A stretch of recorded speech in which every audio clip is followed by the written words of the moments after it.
daughter of twins. Doris gave me life and raised me, and Minerva, her twin sister, adopted me many years after my mother died.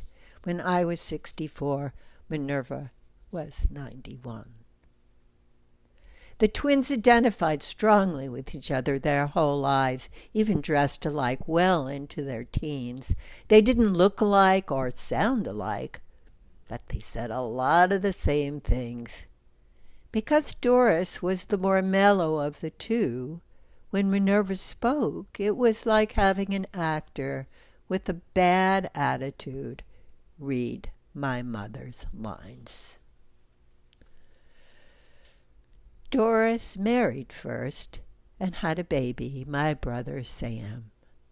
Then Minerva married and gave birth to David.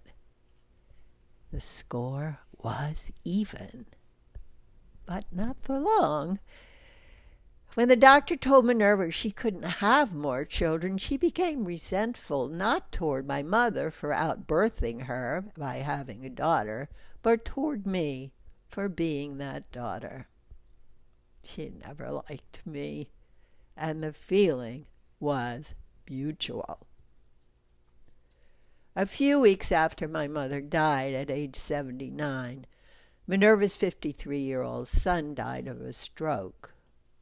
With the loss of the two most important people in her life, my aunt was crushed. I was grieving as well, but concerned that with the death of her son, Minerva had no reach into the future. It was clear that without my help, she would be utterly alone. I set aside my bad feelings and became Minerva's caretaker. For over a decade, I traveled regularly from my home in the Hudson Valley to attend to my aunt in northern New Jersey. 12 years later, out of the blue, Minerva called to tell me she wanted to adopt me. I was to meet her and her Alan, her lawyer, at the courthouse in Hackensack. When I asked why, she said, "It's Alan's idea," as if that was explanation enough. In yet another attempt to please my cantankerous aunt, and with my lawyer's advice that I had nothing to lose, I agreed to the adoption. After all, I was already taking on the duties of a flesh and blood daughter, and with my new status, I was ensured access to her if in failing health she was hospitalized. The adoption was straightforward and unsentimental, the formalities concise, and the judge cordial. As we left the judge's chambers, Alan, by way of celebration, said to Minerva, "Now you have a daughter." As negative as ever, Minerva replied, "But she won't listen to me." She never divulged what it was I wasn't listening to, or for that matter, the reason for the adoption. Admirably active into her 90s, Minerva swam at the Y and continued to drive until she made an unfortunate left turn into oncoming traffic, totaling her car and her confidence.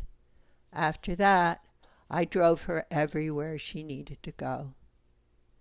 One day, when I arrived, she excitedly showed me a silky scarf she had painstakingly adorned with long fringe that floated gracefully as she pretended to twirl around the room.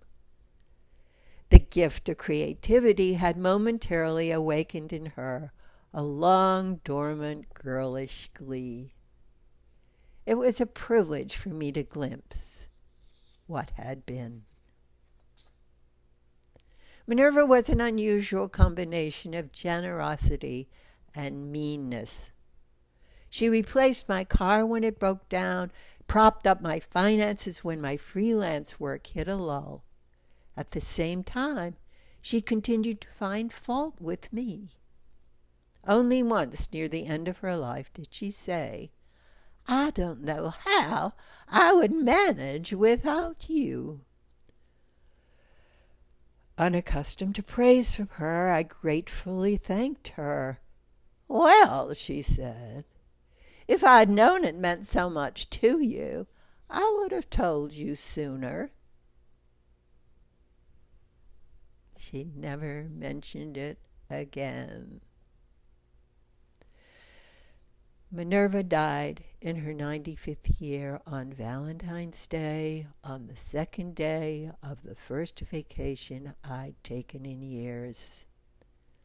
I flew back from Florida and made arrangements for my adopted mother.